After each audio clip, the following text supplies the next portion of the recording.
Welcome to the Birds vs. Boys Game Day Reaction Show, Week 5. Eagles win.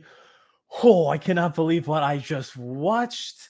Let's take it from the end and go back to the beginning, and let's take it back to our show this week. I said, what's the difference between the Eagles and what's the difference between the Cardinals? Well, the Eagles are traditionally good with the small details and execution, and the Cardinals typically do a lot of dumb stuff. Well, they waited till the very end, but I cannot believe that Kyler slid a yard before the marker, and on top of it, didn't realize that he did it. So they spiked the ball, creating a fourth down situation where they had to kick. The Cardinals missed the field goal. They have a backup kicker, and the Eagles win. That is the difference between good teams that are competing for a Super Bowl and the Cardinals, who are a dumb team. They executed way better today than what I'm used to. No delay of games. The Eagles had more penalties than they did. But alas, on that last play, that was it. That was the backbreaking mistake that they are just prone to. And the Eagles, this was not great today. This certainly wasn't our best performance, but they do less dumb things. And that was the key. I still can't believe that that's the way that it ended. So let's backtrack ourselves here. Another thing that kind of makes the Eagles a really good team is their ability to take control of the line of scrimmage when they need to. Perfect example is today, 9-minute drive for the game winning at the time, or now and at the time, go ahead field goal from about, they were at the 5-yard line, so about a 22-yard field goal. They could have pulled one of the thousands of Eagles fans there for our 5th home game of the season and did like a fan giveaway where they're like, we'll buy you a new house if you can kick it from the 5-yard line. That's how close we were. We could have just pulled one of our fans out of the stands and did it.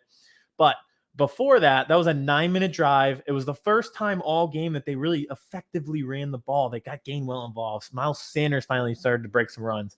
And you just didn't see that at all earlier in the game, where they just couldn't get that run game going, and then they just took over the line of scrimmage. The Cardinals scored to make it 17-17 with 9:43 left. They got the ball back with 1:45 and no timeouts. And I honestly thought the Eagles could have scored there from the 5-yard line on 3rd and goal. I thought A.J. Brown was wide open. Jalen Hurts threw it behind him to Quez, and you can see what happened. That was almost an interception. That would have been an absolute unmitigated disaster if it was. I don't mind the call to throw it there. I could see Shane Steichen say, trust me, to Jalen Hurts when they came out of the timeout, which led me to believe that, yes, they were definitely going to throw right there. I don't hate that play. But at the same time, Jalen's just got to find that guy. And Jalen's performance today, I think, solid B. It wasn't his best, but wasn't bad at all. And I think there were other issues going on that weren't him.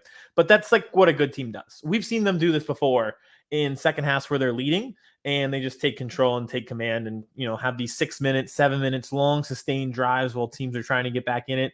And they just can't get the ball back. And the Eagles keep converting on 3rd downs. How many times did we see the QB sneak work today?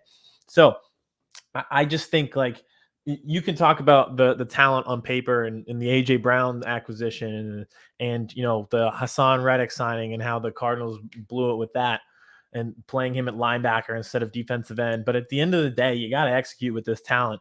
And the Eagles are executing when it matters most. And that makes me so confident in this team, even on a day like today where that was teetering. I was like, I started the day with a great feeling, and I did not have a good feeling in that second half. So let's get to the second half in general. I thought at the end of the first half, when Landon Dickerson and Jason Kelce went out, I thought we got a little discombobulated. I really did.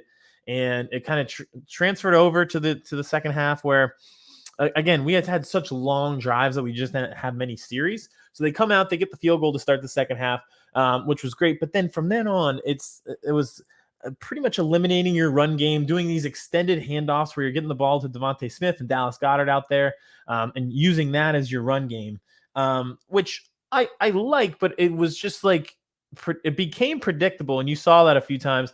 And I just think the Cardinals' game plan was to make Jalen Hurts beat you with his arm and not allow any deep shots. So they were just constantly creating and bringing pressure, so you couldn't run the ball because the box was so stacked.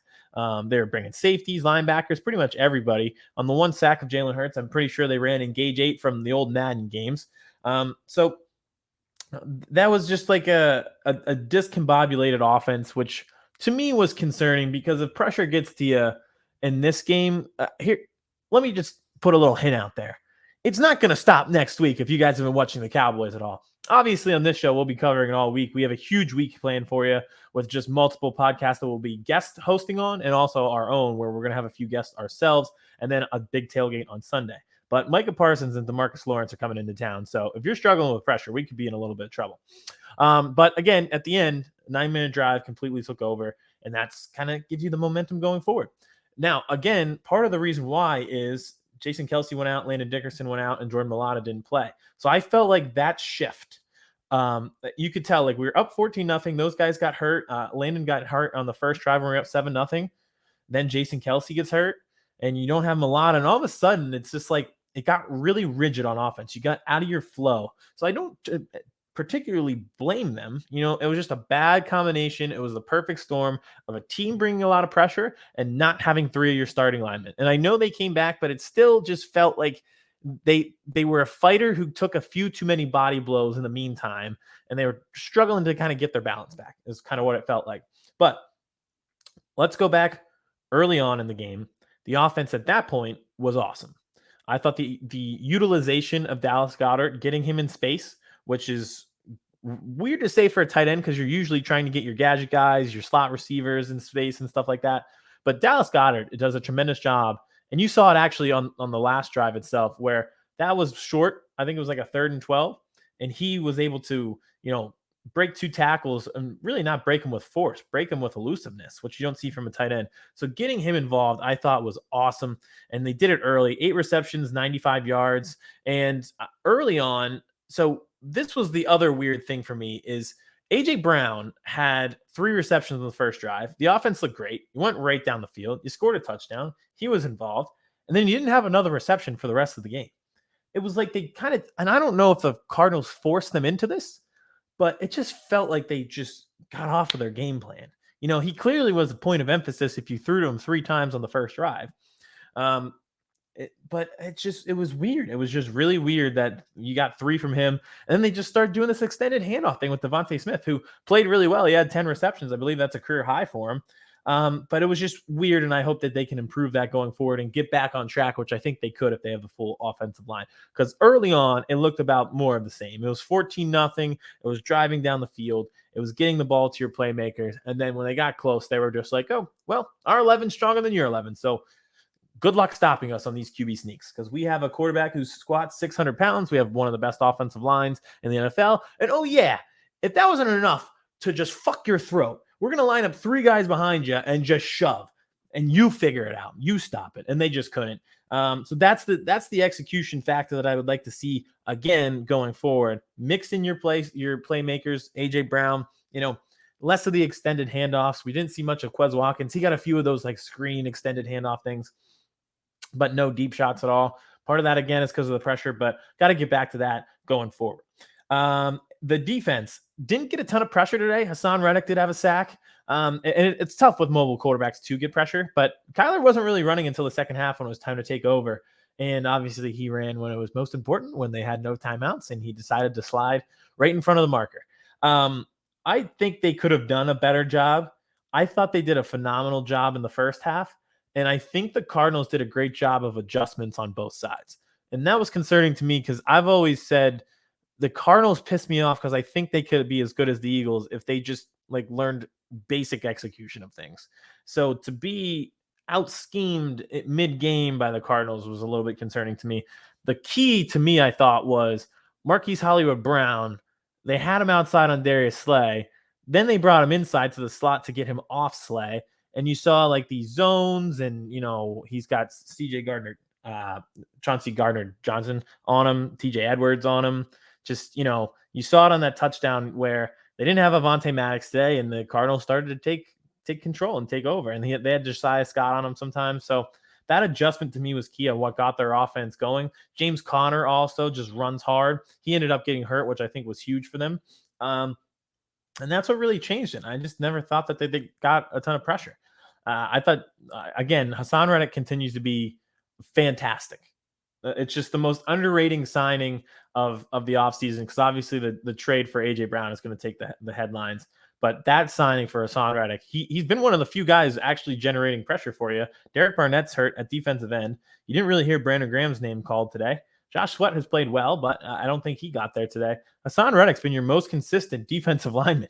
So where would you be without that first signing?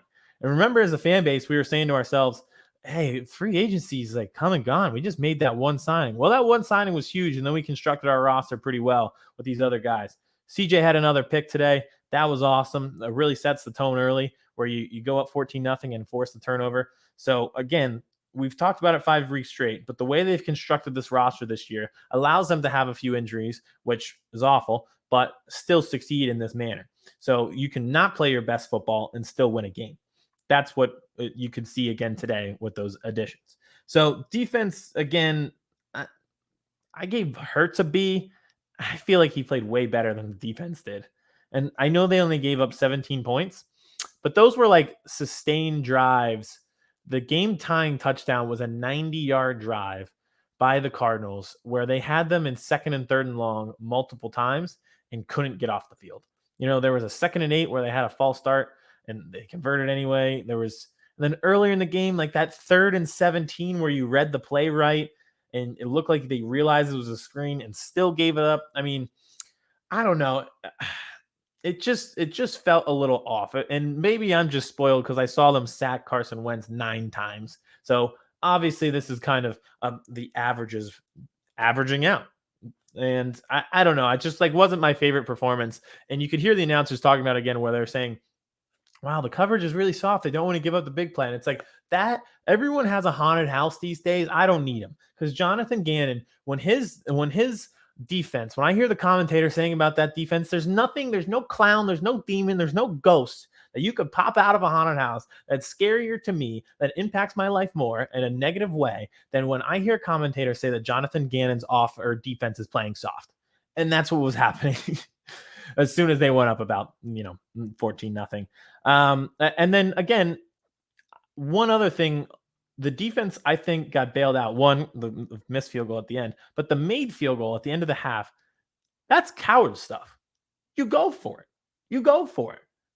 Like you're at the 2-yard line. I know that's the end of the half. Who cares? You don't kick that field goal there. You should have went for it. If you go, you had us on your heels.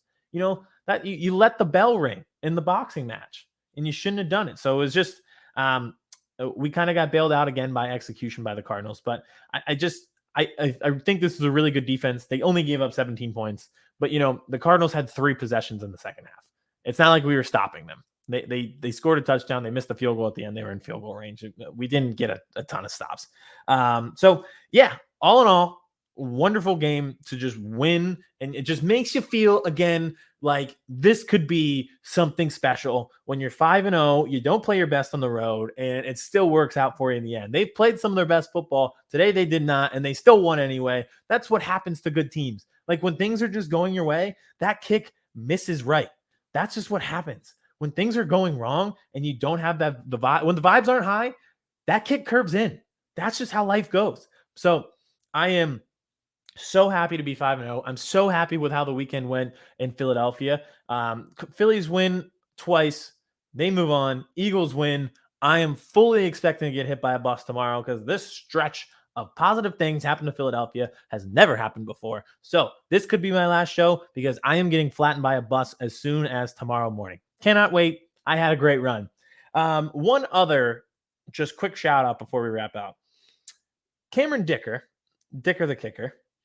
I think we should salute the mini moves.